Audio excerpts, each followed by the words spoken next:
Combien de sparring il faut faire pour pouvoir progresser dans la pratique des sports de combat? Dans cette vidéo, je vais tenter de répondre à cette question-là, ou en tout cas de vous donner mon avis à propos de ça. Pour le rappel, je m'appelle Nicolas Renier, je suis gérant du NR Fight Club Paris, cofondateur de BG Fanatics et sponsorisé par la marque Air Performance. Donc tous les liens sont dans la description. Du coup, pour répondre à cette question, il va déjà falloir prendre en considération combien de fois par semaine vous vous entraînez. Donc vous pouvez être un loisir, vous entraînez 2, 3, 4 fois par semaine. Pour rappel, dans une autre vidéo j'en avais déjà parlé, mais dans les sports de combat et plus particulièrement dans le combat au sol, donc lutte à livrer, jiu-jitsu brésilien, grappling en général, euh, pour moi, si vous voulez progresser, il faut s'entraîner au minimum 3 fois par semaine. 3 fois par semaine, c'est obligatoire. Le sport, il est tellement complexe, il y a tellement de situations, comme je dis souvent, on passe pas la garde comme on défend la garde. On va pas faire une clé de bras comme on fait un étranglement. On va pas prendre le dos comme on va prendre la position montée. Voilà, il y a tellement de choses à savoir que si vous venez une fois, 2 fois par semaine, ce ne sera pas suffisant. Si on compare ça par exemple à la boxe, il n'y a pas beaucoup de coups à savoir. D'accord. Un direct, un crochet, un uppercut. Après, voilà, il faut savoir faire des combinaisons, il faut savoir se déplacer. Bien évidemment, il faut essayer de s'entraîner le plus possible, mais c'est pas aussi compliqué. Je peux me tromper, vous pouvez me donner votre avis aussi, mais c'est pas aussi compliqué techniquement que du combat au sol où il y a énormément de possibilités techniques. Et c'est pour ça d'ailleurs que je pense que ce sport fait autant succès auprès de tous les âges et toutes les nationalités. Voilà, c'est un sport qui explose vraiment dans le monde entier depuis des années déjà. Et donc, pour revenir à ma question de la vidéo, c'est combien de sparring il faut faire par semaine? Bah déjà, combien de fois vous vous entraînez par semaine et le temps que vous avez de cours à chaque fois. Un exemple, si vous entraînez, donc à chaque fois si vous entraînez, c'est 1 heure, 1 heure et demie, 2 heures, bah forcément, vous allez pouvoir faire beaucoup plus de sparring. Si vous entraînez donc 1 heure, bah, vous n'allez pas pouvoir en faire, j'imagine, plus que 3, 4, peut-être 5 maximum, parce que forcément, il faut quand même un échauffement plutôt général, classique. Il faut l'apprentissage technique. L'apprentissage technique, c'est pas juste si on veut quand même se donner des chances de progresser techniquement. Normalement, c'est pas juste une technique. Il faut en avoir au moins deux, trois. En général, c'est entre deux et trois techniques qu'on va voir en fonction de la complexité de la situation et en fonction aussi de où vous en êtes dans l'apprentissage de la technique. Donc deux, trois techniques, jusqu'à 4 maximum. Je pense que deux, trois, c'est très bien. Et derrière, il faut avoir le temps de la répéter. Si c'est la répéter 3 fois et puis partir sur les combats, vous n'aurez pas beaucoup de chances de pouvoir la comprendre et essayer de l'appliquer derrière en sparring. Donc je pense que c'est vraiment important de pouvoir répéter le plus de fois possible cette technique pour pouvoir après essayer de l'appliquer en combat. Donc ça veut dire que derrière, il va vous rester quoi normalement? Si c'est 1 heure de cours, il va vous rester à peu près 20 minutes pour faire du sparring, sachant qu'à la fin, il y a un retour au calme, et puis après le salut, etc. Donc vous allez faire 3-4 sparring de 5 minutes. Si on part sur un cours d'1 heure et demie, ça peut doubler. C'est-à-dire qu'on va partir en général sur 5, 6, peut-être 7 sparring sur la séance. Sachant que normalement aussi, alors sur 1 heure, ça peut être un peu compliqué de mettre ça en place, mais normalement, vous avez aussi aujourd'hui normalement des sparring à thème. Donc si vous mettez des sparring à thème, ça va enlever au moins un sparring libre sur la quantité de sparring libre possible. Exemple, si on est sur 1 heure, si on était sur 3 sparring libres, eh ben on va devoir en retirer un pour faire du sparring spécifique, pour essayer de rester dans la situation vue au préalable pendant la technique, pour être forcé de mettre en place la technique vue. Et je pense que ça, c'est obligatoire. C'est quelque chose qu'on voit beaucoup dans toutes les disciplines en vrai, que ce soit la boxe anglaise, la boxe thaï, je sais pas, le tennis peut-être. Enfin bref, on travaille déjà dans une situation, dans quelque chose de restreint pour pouvoir vraiment progresser et après on va ouvrir le jeu. Et la classe, c'est à peu près pareil. Et donc si on part sur un créneau d'1 heure et demie, donc on peut doubler presque le temps de sparring. On va partir sur 30 minutes, 40 minutes de sparring. Donc on va pouvoir avoir plus de sparring à thème et après des sparring libres. Et donc après, si on part sur 2 heures, donc là, aujourd'hui, à l'époque, on s'entraînait beaucoup 2 heures. C'était quelque chose de normal. Mais aujourd'hui, je trouve ça vraiment très long, des cours de 2 heures. Euh, Quand je m'entraîne, par exemple, ici à Jundiaí, c'est des sessions d'1 heure maximum, gros maximum 1 heure et demie. Après, les élèves s'entraînent vraiment beaucoup toute la journée, mais même des gens qui viennent faire du loisir, ils viennent pour 1 heure et ça suffit largement en fait pour quelqu'un qui a une pratique loisir. Si cette personne-là veut aller plus loin dans sa pratique, eh ben, il va devoir faire plusieurs créneaux dans la journée.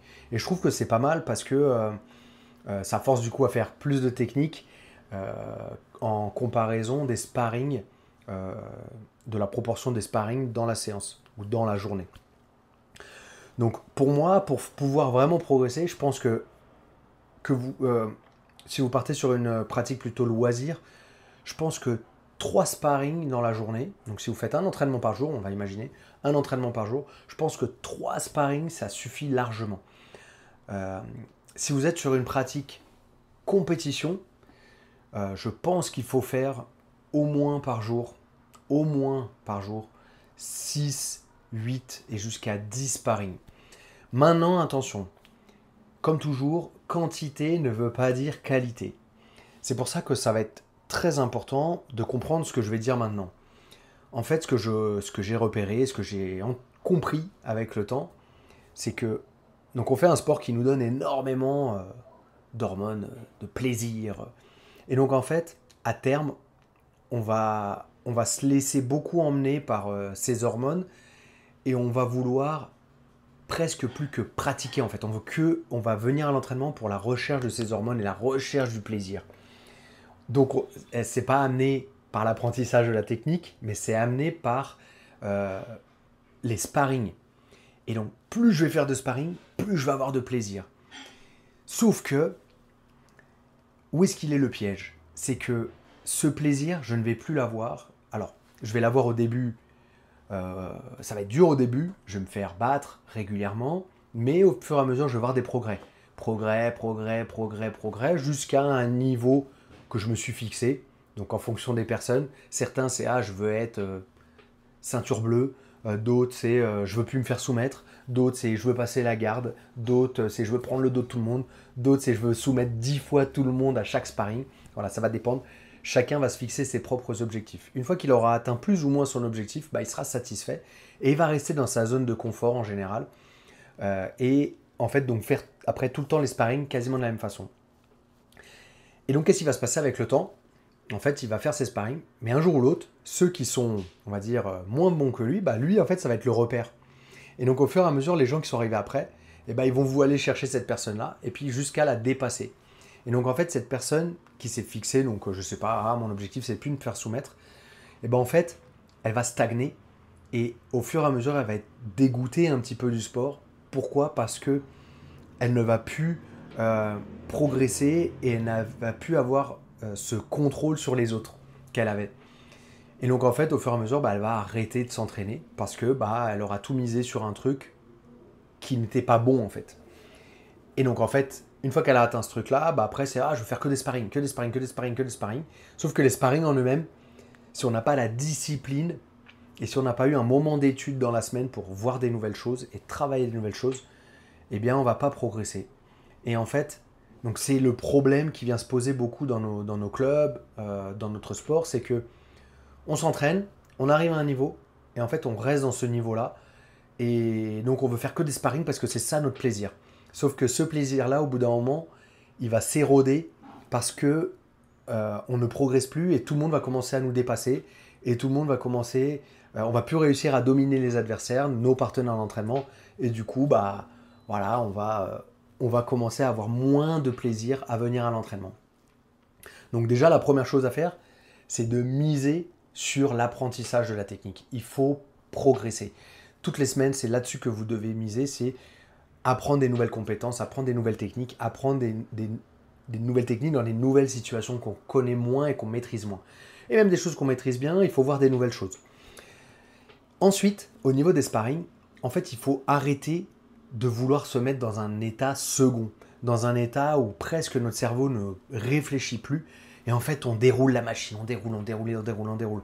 On est comme dans une machine à laver où on est deux personnes en train de se battre. Et en fait, chacun va faire ses positions qu'il maîtrise le mieux. Et ces positions, en fait, dans lesquelles euh, il va vouloir... Enfin, qu'il maîtrise le mieux et qui va dominer, en fait, ses adversaires. Et l'adversaire va faire pareil. Et en fait, on va se retrouver à faire tout le temps les mêmes sparring avec les mêmes personnes. Tout le temps la même chose. Tout le temps la même chose. Alors des fois, il va un peu m'avoir parce qu'il va m'avoir avec son spécial que j'aurais pas fait attention. Et puis moi, souvent, je vais l'avoir parce qu'il arrive tout le temps à tomber, il tombe toujours dans mon jeu. Et ainsi de suite. Et je connais bien son jeu, etc. Et en fait, ni l'un ni l'autre, on va se pousser vers le haut parce qu'on va toujours se retrouver dans la même situation et on va toujours tenter les mêmes choses. Et on va toujours faire les mêmes choses et on va plus rien tenter. Et donc en fait, les sparring ne servent pas à grand chose à part nous amener cette hormone qui va nous donner du plaisir. Donc en fait, et ce format-là va un jour ou l'autre nous faire arrêter, ou va un jour ou l'autre nous faire moins nous entraîner, ou avoir moins de plaisir à être sur le tatami. Et c'est pas ça l'objectif. L'objectif, c'est d'avoir du plaisir et de continuer à apprendre. Et donc pour ça, il faut avoir tout le temps un temps d'apprentissage technique, un temps avec des sparring à thème où je vais essayer de reproduire la technique, et après, des sparring libres où je suis conscient de ce que je fais et où je vais chercher à faire des nouvelles choses. Tout le temps. C'est tout le temps comme ça.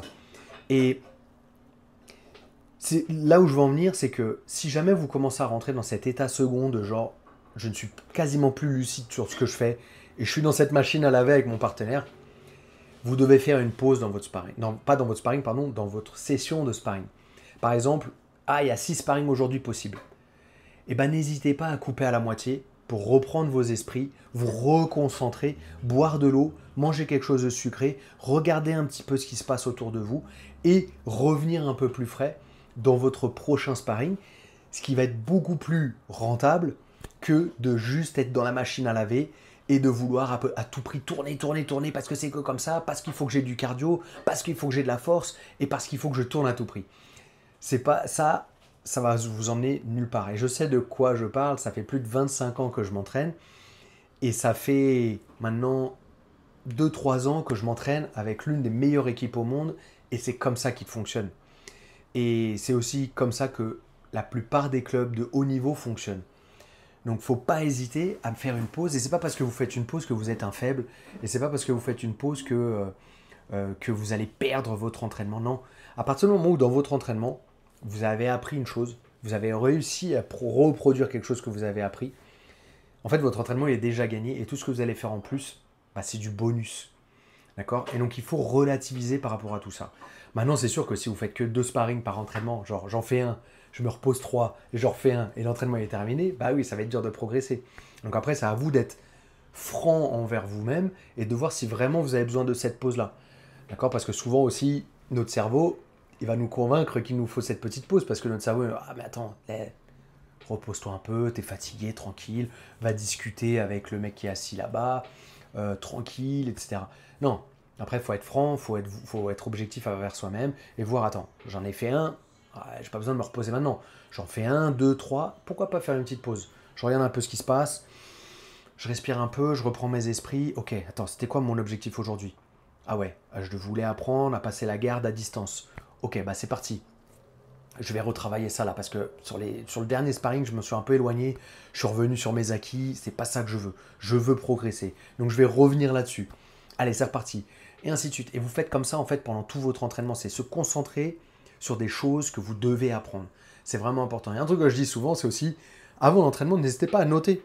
Alors sur un papier ou sur votre note dans votre portable, notez aussi ce sur quoi vous allez travailler aujourd'hui. Et si vous avez oublié, prenez votre portable, ok, c'est ça, ça, ça, ça, ok, c'est vrai. Allez, c'est reparti. Parce que c'est normal, on est moins lucide avec le temps. Plus l'entraînement y passe, moins on est lucide. Avec la journée de travail aussi, peut-être on n'est pas lucide. Donc soyez lucide. Et c'est pas parce que vous en faites un petit peu moins que vous êtes un faible, un petit peu moins que vous n'allez pas progresser. Non. Faites ce qu'il y a à faire pour que vos sparring soient rentables. C'est vraiment important. Et n'hésitez pas à prendre un round de repos. Après 2-3 rounds, c'est pas grave. C'est pas parce que vous le faites que vous êtes un faible et que vous n'allez pas progresser. Ok? Vraiment, je voulais faire cette vidéo-là pour relativiser par rapport à tout ça et vous dire que voilà, faut faire loisir, 3 rounds, c'est bon. Vous voulez être un peu plus avancé, un peu plus compétiteur, 5, 6 rounds, c'est très très bien dans votre journée. Si vous arrivez jusqu'à 10, c'est très très bien, mais il faut que les 10 ils soient rentables. Ça ne sert à rien d'avoir fait 5 rentables et 5 où vous étiez en machine à laver, aucune lucidité, rien, et c'est automatique, quoi. Ouais, je fais mes techniques de d'habitude. Non, on veut progresser, on mise sur du long terme, on mise pas sur aujourd'hui, on mise sur dans 3 mois, 6 mois, 1 an, 5 ans, 10 ans. Je pense que personne ici qui regarde cette vidéo n'a envie de s'arrêter demain. L'objectif, c'est pas aujourd'hui. L'objectif, c'est dans 6 mois, c'est dans 1 an, dans 3 ans, 6 ans, 10 ans. Ok, c'est sur du long terme. Donc c'est là-dessus qu'il faut se concentrer et c'est pour ça que chaque séance doit nous servir à progresser demain. On est bon les amis? N'oubliez pas, tous ceux qui veulent apprendre avec moi, il y a plein de liens dans la description, que ce soit NR Fight Club à Paris en présentiel, que ce soit des camps d'entraînement au Brésil, que ce soit BJJ Fanatics avec mes meilleurs DVD, même si ce n'est pas DVD, mais en français, il n'y a pas forcément des termes. Aux États-Unis, c'est instructional, donc c'est des tutoriels peut-être, qui durent entre 1h30 jusqu'à plus de 6 heures de contenu. Donc n'hésitez pas à aller checker tout ça. C'est dans la description. Ça m'aide à vous donner du contenu ici, à vous transmettre un maximum de choses et ça m'encourage à être au plus près de vous. Merci à tous. On se voit dans la prochaine vidéo. Ossa!